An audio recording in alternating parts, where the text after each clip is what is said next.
Thank you for joining us, Eric. As I say with all these interviews, I'm sure, but I am sure, that your interview can provide insight for a lot of people.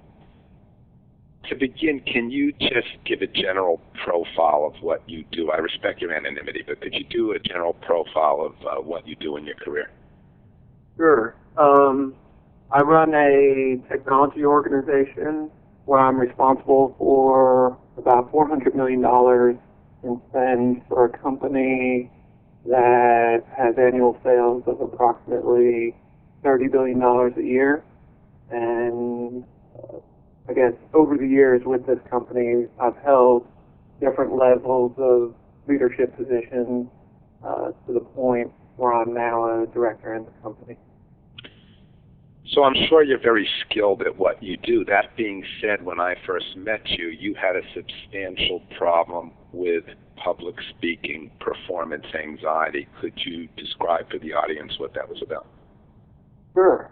So, I was at a point when I reached out to you where I had fear before every meeting. I had anticipatory anxiety thinking about meetings or presentations. I was avoiding opportunities due to social anxiety and public speaking anxiety. I was avoiding meetings. You'll notice I was avoiding everything. It sounds like when I'm saying this, I had a fear about being fearful, which sounds strange. I had anxiety over anxiety. I'd be nervous that somebody would see me be nervous, and it was a self-fulfilling prophecy. So I'd be nervous about it. I would get into the situation, physically be nervous, and then kind of fulfill itself. So then it would just build on itself. So at the point that I reached out to you, I was in pretty bad shape.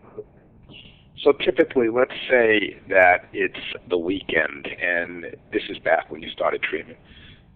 Let's say it's the weekend and you knew that you had an important meeting where you had to do a presentation on a Wednesday. What would go on for you? Yeah.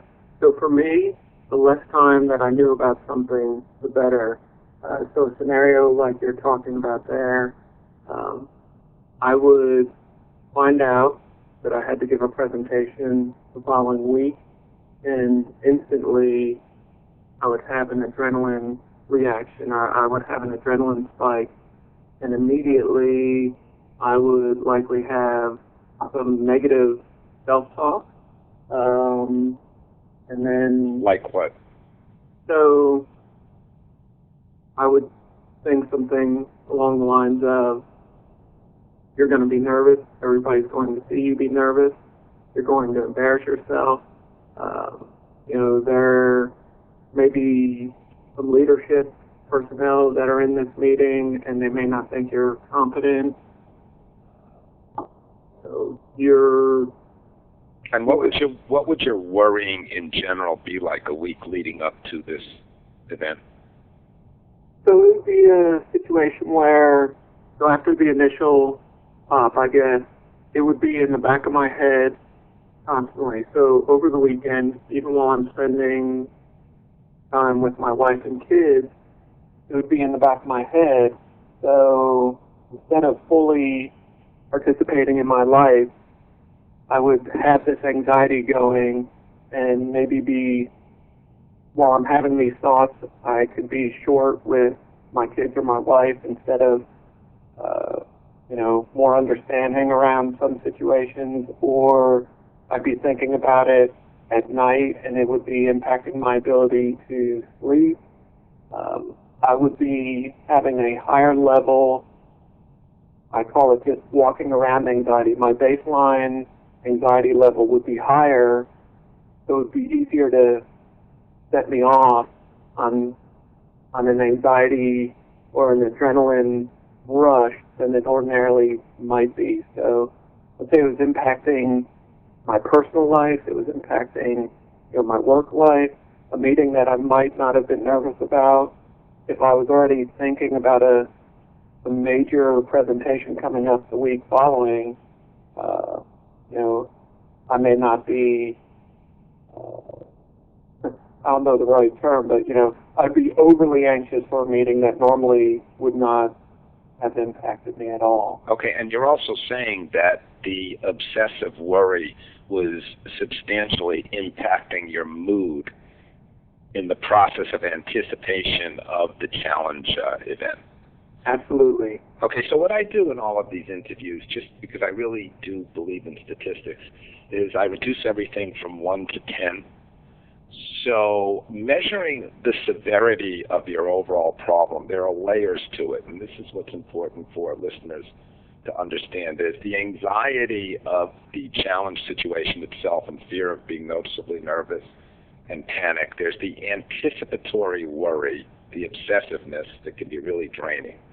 How these dynamics impact mood, the avoidance in your lifestyle, what you avoid and the degree of it and how it impacts your performance and your career and productivity. But anyway, you put all these things together, and if the initial severity of the problem was a 10 and one is perfect, where are you at now? I would say that today I'm probably right around a 2.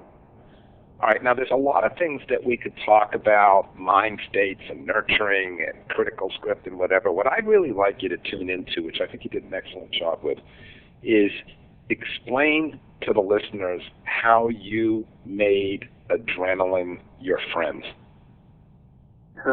Yeah. So, there's no quick fix to this one. It took time. For me. Yeah, but wait a minute. I'm gonna give a statistic there. You were intrigued because people always ask me how long this will take and all that, and my response is, what's your learning curve? There are many variables that go into a learning curve. You graduated in 28 sessions. I think that's pretty fast, given the fact that how long had you had this problem? I would say almost as long as I can remember, but certainly got much worse following high school. So a long time. You're how old now? 40. Okay, so go back to the question, how you made friends with your adrenaline. So for me, it started with trying to accept it, which is a very strange idea. It's the very thing that you're trying to avoid. So I began working with you.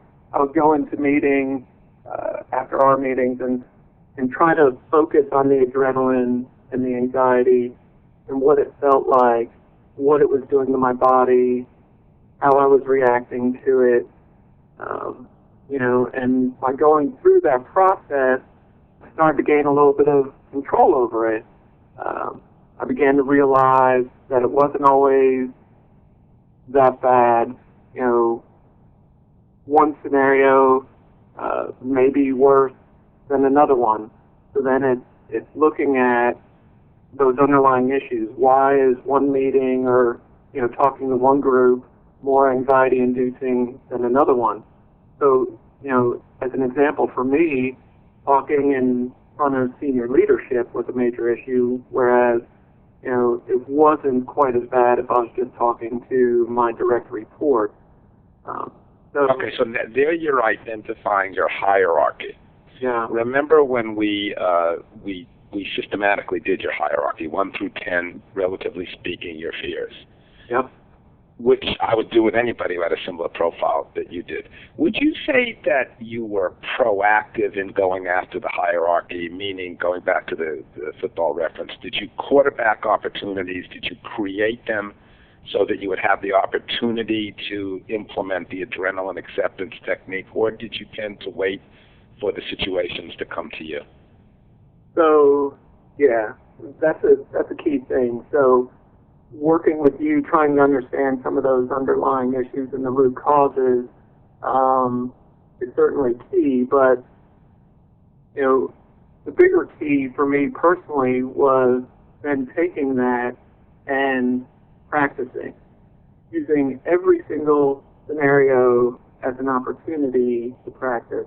So being in meetings, eventually joining Toastmasters, engaging my natural child sort of riding the adrenaline wave instead of running from it, I began to realize that most of the meetings were no longer really causing high levels of anxiety, but for me, historically, that's a key point right there, which is then I would stop, and the wash, rinse, and repeat cycle would kick in. Working with you, something that I didn't do was give up, so I didn't let up. In the past, I'd get to that point where I was better or feeling better and stop. For me, here, the key was to keep pressing on, identifying what was still causing the anxiety. Yeah, because I was the quarterback coach like Bill Belichick, and I would not let you escape. But you did try a couple times, right? Absolutely. And then getting into those situations to practice. And at the onset, it's difficult to do that. Once you start to see yourself make progress, you start to feed on it, and you realize that getting into those situations with your controls on it, your rule set and your changed mindset on it, you really start to gain some control on it, and you can go after those things that you're most fearful of. All right, but let's nail something down. Yep. There was an episode that you had. You went to Toastmasters. You did a very good job of integrating Toastmasters into the therapy. And there was one bad episode you had. You had a panic attack in Toastmasters, right? Yeah. And it got to the point that you stopped your speech prematurely. Yeah. Right? Okay, not a pleasant memory. That was an example of the adrenaline getting the best of you.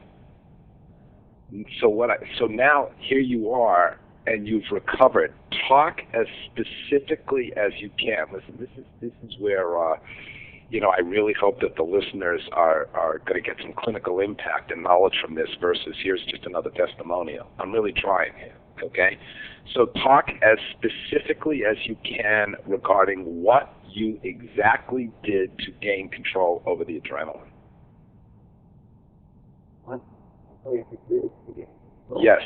Yes, it's a hard question, but you are an expert, and the more that you can be specific, the more that you can help people who are hearing this. So, for me, I guess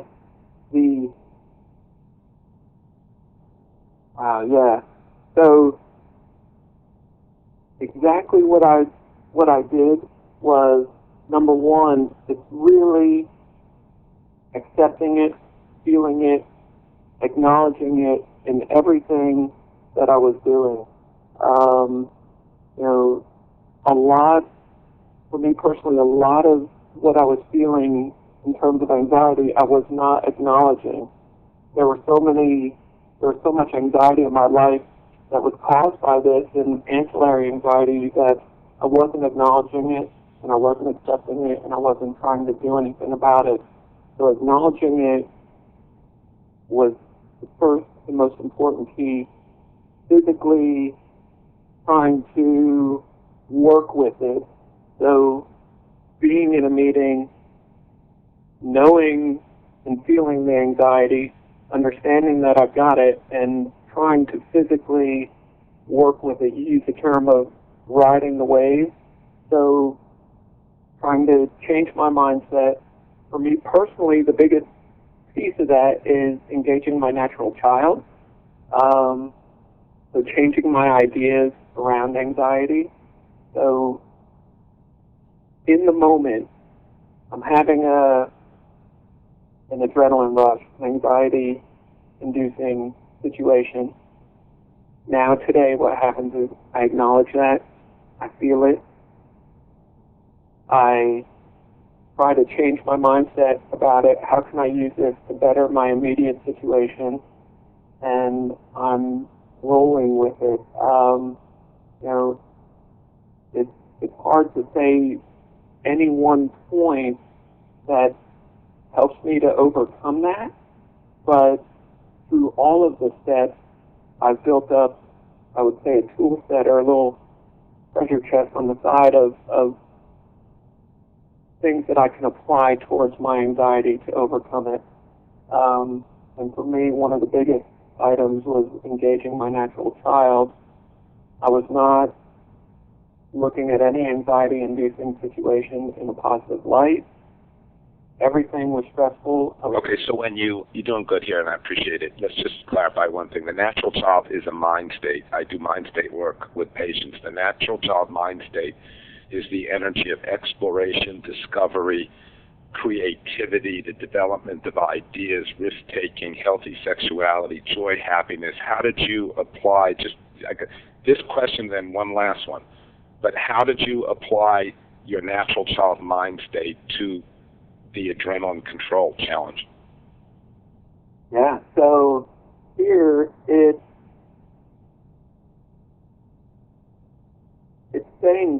actual self-statements myself. So, going into a meeting and saying something like, what can I do to provide something positive to these people in this meeting, or what can I do to help these people in this meeting, instead of, oh God, I'm going to be anxious in this meeting. And saying something like, it's enjoyable to meet new people, let them know about myself, my group, my company, my family, whatever it is, as opposed to, oh God, I've got to go and meet new people and I'm going to be nervous. Saying statements and believing these statements. They have to be realistic. So in the onset, it may not have been those statements. These are things that I'm saying today as I'm going into meeting, and it works. So when I'm going in, let's say, a real example would be I'm looking forward to presenting the success that my organization is having and having an interactive discussion around it.